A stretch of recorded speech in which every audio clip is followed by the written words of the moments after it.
Have you ever felt hurt by something small? An unexpected comment, a distant tone, or a moment when someone overlooked you? It happens to all of us, especially as we get older. The little things begin to feel heavier. A short reply can sting. A forgotten invitation can feel personal. Even silence can feel like rejection. But what if these moments didn't have the power to disturb your peace anymore? What if you could stay calm, centered, and unshaken no matter what others say or do? After 60, you would think the world becomes gentler, but often it becomes clearer.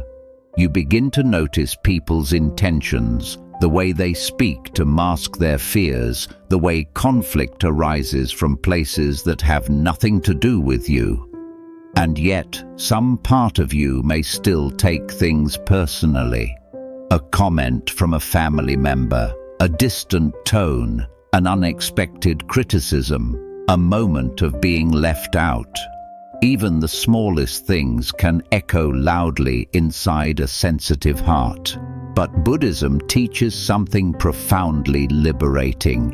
When you stop personalizing other people's behavior, you stop suffering unnecessarily. You stop absorbing their storms. You stop shrinking yourself to fit expectations. You stop giving your peace away. This video is an invitation to become unshaken, to develop the quiet strength of someone who has walked many paths, learned many lessons, and finally understands that the world is not happening to you. It is simply happening. These are 6 Buddhist lessons to help you stop taking things personally and live with deep stability and inner freedom in your later years. Let us begin. Lesson 1. See the world through the lens of causes and conditions. Buddhism teaches that everything arises from causes and conditions. Nothing exists independently, and nothing happens in isolation. This means that people's words, moods, and actions are not created by you. They are shaped by countless experiences, fears, memories, and pressures you may never see. When someone is short-tempered, distant, or critical, your mind may jump to the old habit. What did I do wrong? What do they think of me? Why are they treating me this way? But a deeper truth is this: most people are reacting to their own inner world, not to you. Their stress, their insecurities, their past wounds, their unmet needs. None of these are your responsibility. As you enter the later stages of life, this understanding becomes a form of emotional liberation. You begin to see that people are not intentionally hurting you, they are often struggling to manage their own suffering. Imagine someone snapping at you. The instinctive response is to take offense.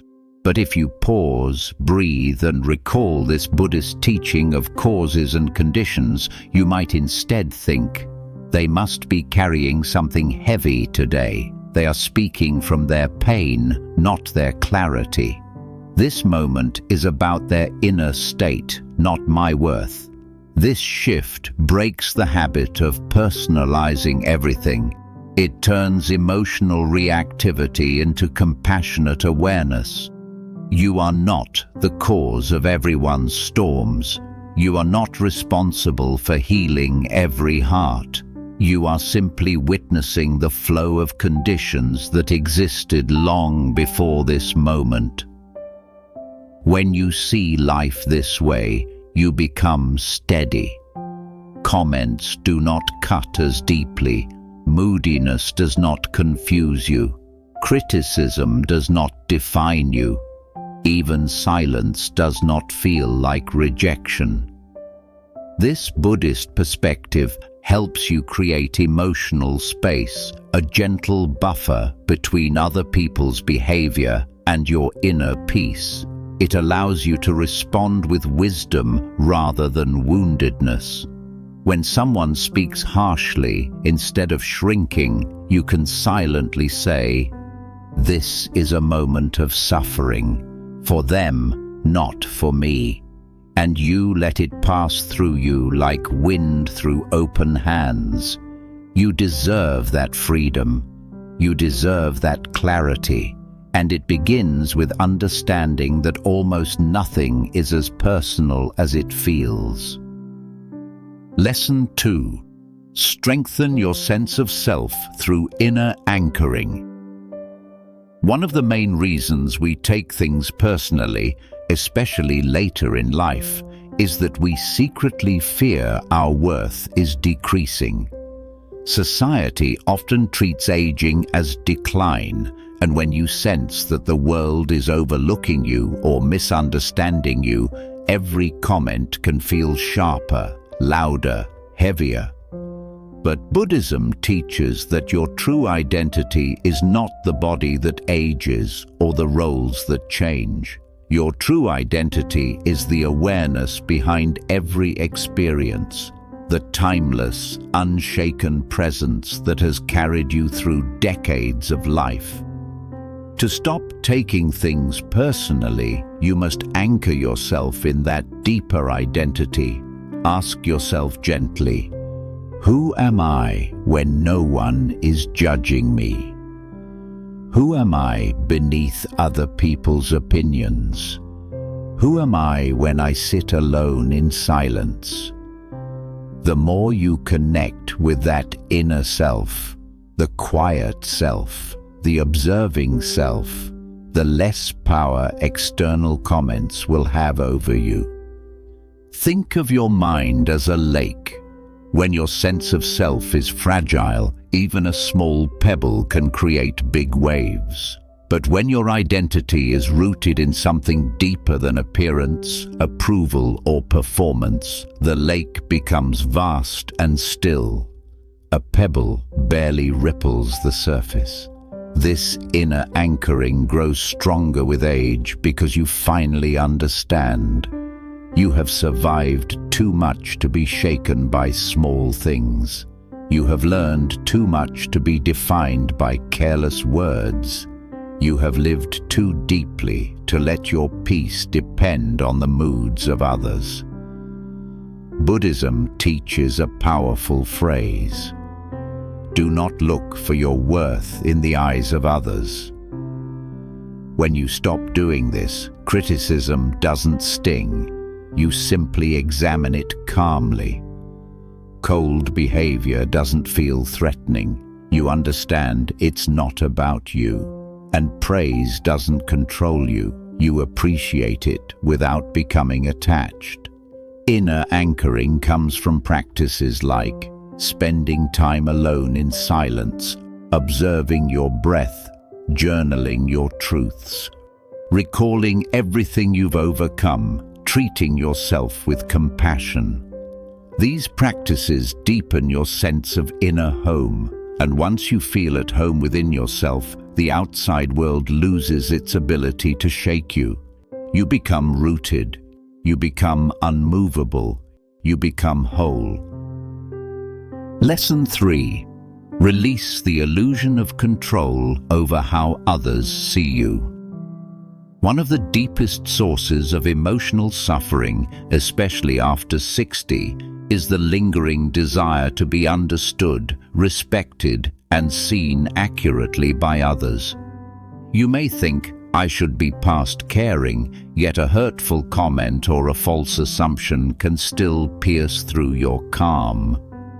Buddhism teaches that trying to control how others perceive you is like trying to hold water in your hands. You can cup it for a moment, but you cannot keep it. People will see you through the lens of their own beliefs, wounds, fears, and stories. Their perception says more about their inner world than it does about your truth. The Buddha taught that all beings view life through the 5 aggregates: form, feeling, perception, mental formations, and consciousness. In simpler words, every person sees reality through filters shaped by their past. That means you are never truly being seen. You are being interpreted. And interpretations vary. You may show kindness, but a wounded person may still look for hidden motives. You may speak gently, but a defensive person may still hear accusation. You may express your needs, but a self-centered person may still feel burdened. You may stay silent, but an insecure person may still imagine you are judging them. None of this is within your control.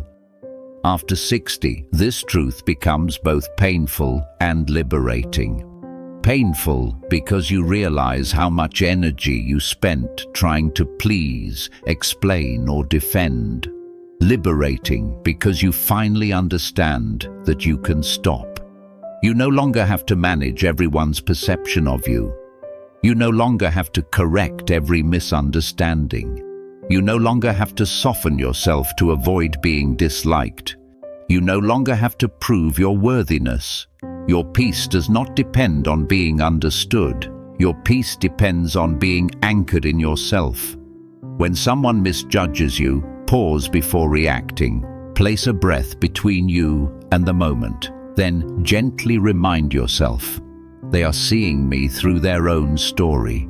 This is not about who I am. I am not responsible for their interpretation. I release the need to control this.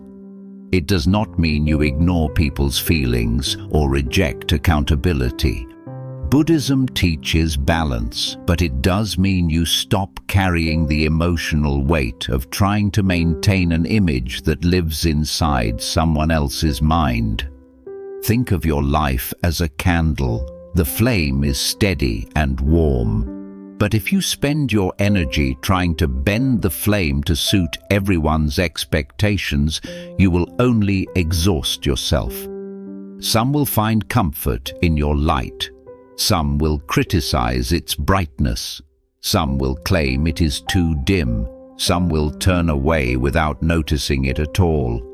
The flame simply burns. It does not bend itself to meet opinions. Your spirit deserves the same freedom. As you enter a wiser, more grounded season of life, remember this. The world does not need to understand you for you to be at peace. Understanding yourself is enough. Let others keep their opinions. Let them tell their stories. Let them own their judgments. Your truth remains untouched. Your worth remains intact. And your peace becomes unshakable. Lesson 4. Build emotional equanimity through mindful pause. One of the greatest gifts offered by Buddhism is the practice of equanimity, a stable, balanced mind that remains grounded even when emotions arise. Equanimity doesn't mean suppressing feelings. It means allowing them to move through you without letting them control your actions or your sense of self. After 60, your emotional landscape becomes more refined. You can sense tension in a room before a word is spoken. You can feel when someone is withdrawing, projecting, or hurting. Empathy deepens, sensitivity deepens, but sensitivity without equanimity can make you vulnerable to taking things personally. Equanimity is the gentle strength that keeps your heart open without letting it be shaken. The Buddha often described the mind as a clear sky. Thoughts, emotions, and reactions are passing clouds. Some clouds are soft, some heavy, some stormy, but none of them change the nature of the sky itself. When someone says something hurtful, or when you feel misunderstood, pause before the clouds gather. Place your attention on your breath. Just one slow inhale, one slow exhale. This pause is powerful. It interrupts the old habit of reacting. It creates space for wisdom to enter. It turns impulsive emotion into conscious awareness. In that space, ask yourself, is this moment worth losing my peace? Is this comment truly about me? What is arising in my mind right now? Hurt, fear, ego? Can I observe this emotion without becoming it? When you practice this pause regularly, reactions soften. The heart no longer feels threatened so easily. You begin to understand that not every feeling requires a response. Not every misunderstanding needs correction, and not every discomfort is an attack. This is emotional maturity in its highest form. Equanimity also means allowing other people to experience their emotions without absorbing them. When someone projects their frustration onto you, you do not have to defend yourself immediately. When someone withdraws, you do not have to take it as rejection. When someone criticizes, you can listen without collapsing inward. Instead, you become like a mountain, still, grounded, unmoved by passing weather. A mountain does not take storms personally. It does not crumble when winds howl. It remains steady because it knows its foundation. Your foundation is decades of wisdom. Your foundation is everything you have survived. Your foundation is the presence you have cultivated over a lifetime. Mindful pause transforms interactions in profound ways. Conflicts dissolve before they escalate. Misunderstandings soften before they wound. Emotional triggers lose their power. Compassion naturally arises. Equanimity gives you the ability to say, I see what is happening, but I choose peace. I feel the emotion, but I do not become it. I hear the words, but I remain rooted in myself. This is the heart of not taking things personally.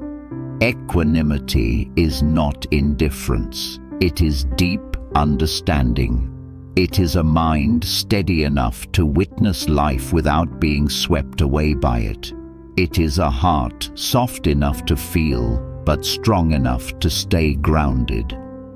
As you continue walking your path, may each pause become a moment of clarity. May each breath return you home. May each challenge leave you even more unshaken. Lesson 5. Find freedom through non-attachment to opinions, expectations, and outcomes. One of the quiet burdens we carry, often without realizing it, is attachment to how things should be, how people should speak to us, how family should treat us, how friends should behave, how circumstances should unfold, how our later years should look or feel.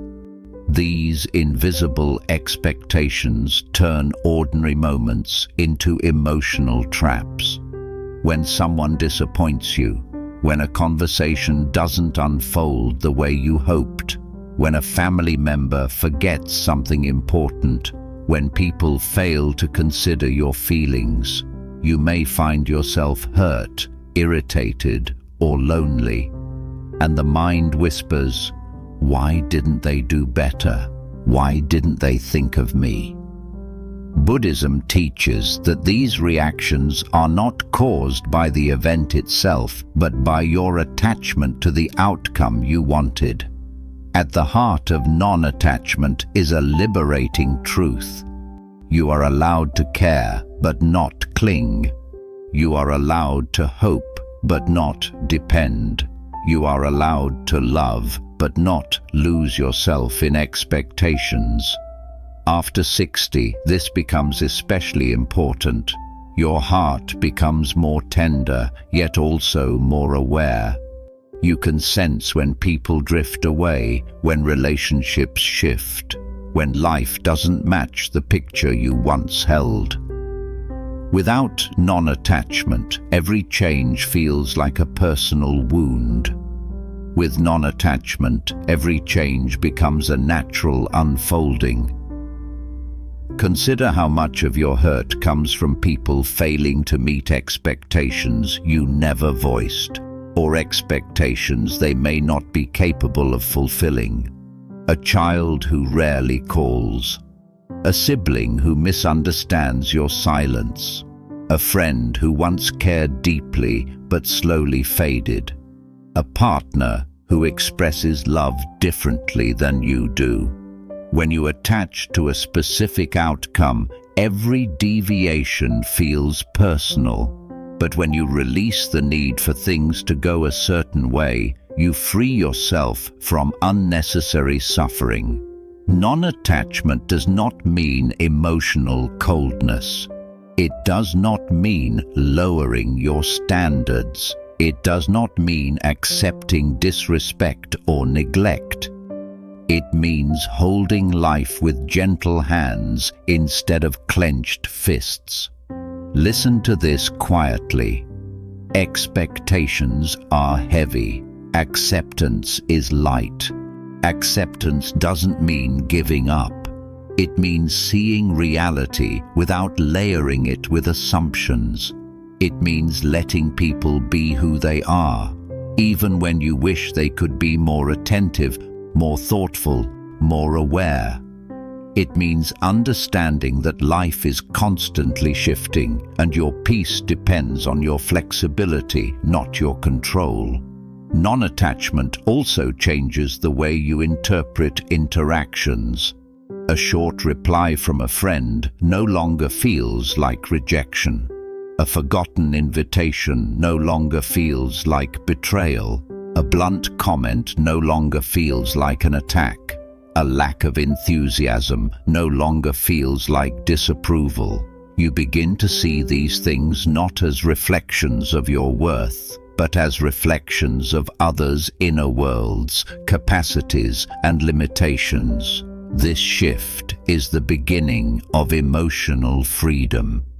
You stop taking things personally because you no longer cling to the belief that things must go a certain way for you to be okay.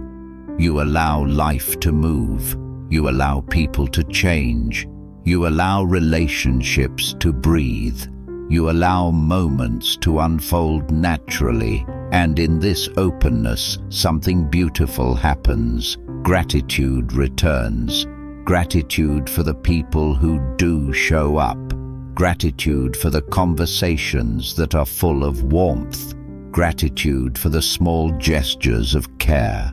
Gratitude for the moments of connection that once felt ordinary but now feel sacred. Non-attachment replaces pressure with appreciation. Instead of thinking, "They should have called," you think, "I'm grateful when they do." Instead of thinking, "They should understand me," you think, "I'm grateful for the times they try."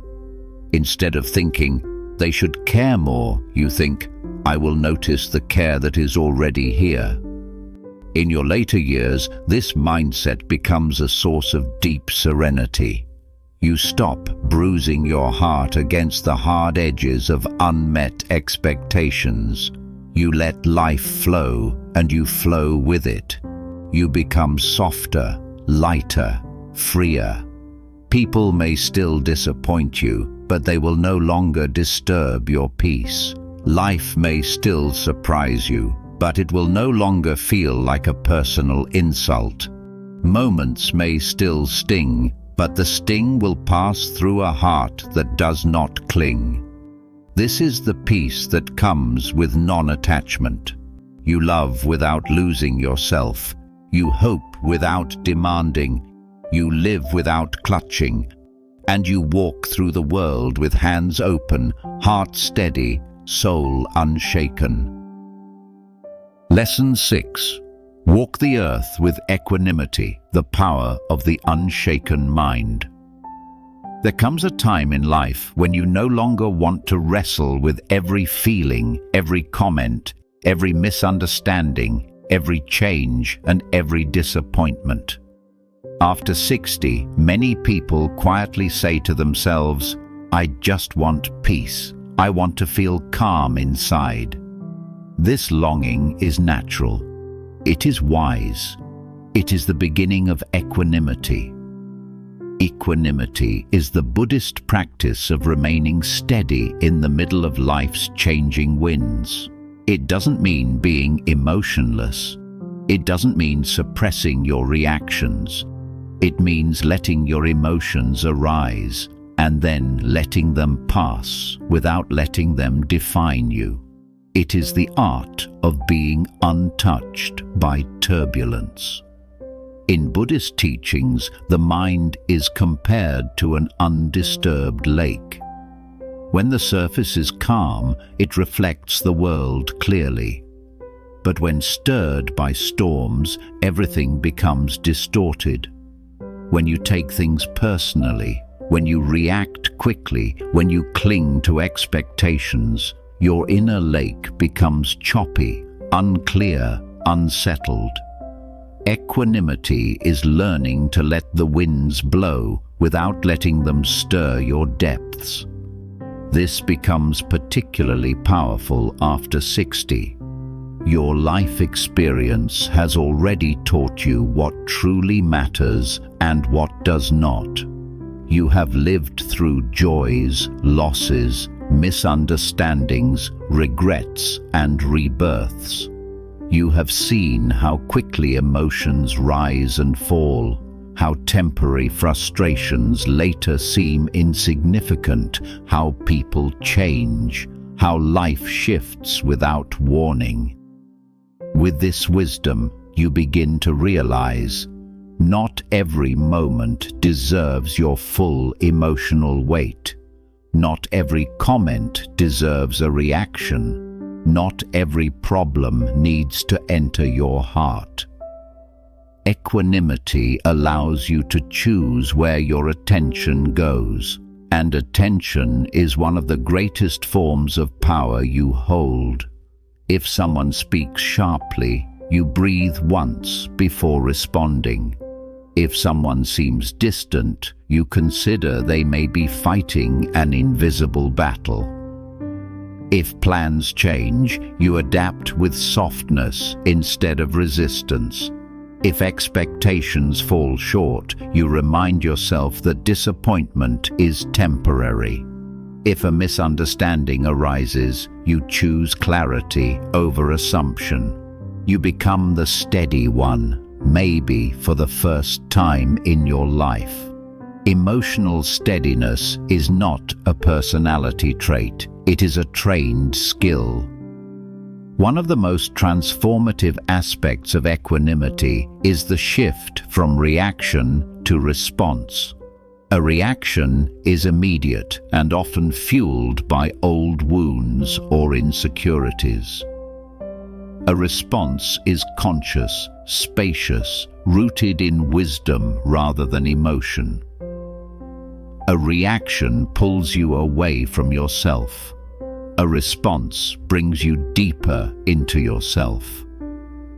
With equanimity, you stop letting the world push you around emotionally. You stop giving your inner peace away so easily. You stop letting external events dictate your internal state. This is not detachment from life, it is mastery of your mind. Equanimity also helps you navigate aging with grace. Aging brings physical changes, shifts in energy, evolving relationships, and sometimes a quiet grief for versions of yourself that no longer exist. With equanimity, you meet these changes not with fear, but with dignity, not with resistance, but with acceptance. not with sadness, but with presence. You begin to understand that you are not losing youth. You are gaining clarity. You are not becoming less. You are becoming more aligned with what matters. You are not fading. You are settling into your true form. Equanimity helps you release the pressure to prove anything. You no longer need to defend your worth, justify your choices, or convince people of your intentions. You see clearly that those who misunderstand you are often trapped in their own stories, and their view says nothing about your character or your value.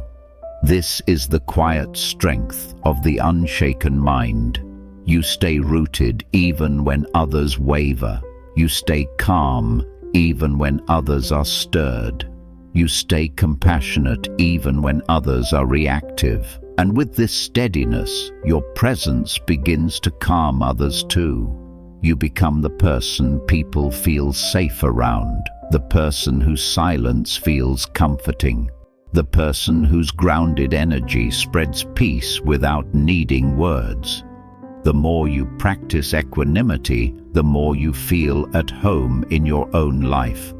You no longer chase peace. It begins to arise naturally. You no longer chase respect. It arrives quietly. You no longer chase understanding. It grows on its own. And when situations that once provoked you appear again, you'll notice something different. You are no longer pulled into them. You are no longer shaken by them. You observe them the way you'd watch clouds passing through the sky, present but not defining. This is the freedom that Buddhist equanimity offers. A mind that remains steady, a heart that remains open, and a life that unfolds without constant inner struggle. You become the calm in your own storm. You become the mountain that the winds cannot move. As you walk through the next chapter of your life, hold these teachings close. You don't need to fight the world or protect yourself from every small wound. Peace comes when you stop taking things personally, when you let go of expectations, and when you choose steadiness over reaction. Your later years can be your most peaceful years. You have earned that, and the more you practice these lessons, the more unshaken, open-hearted and free you will become.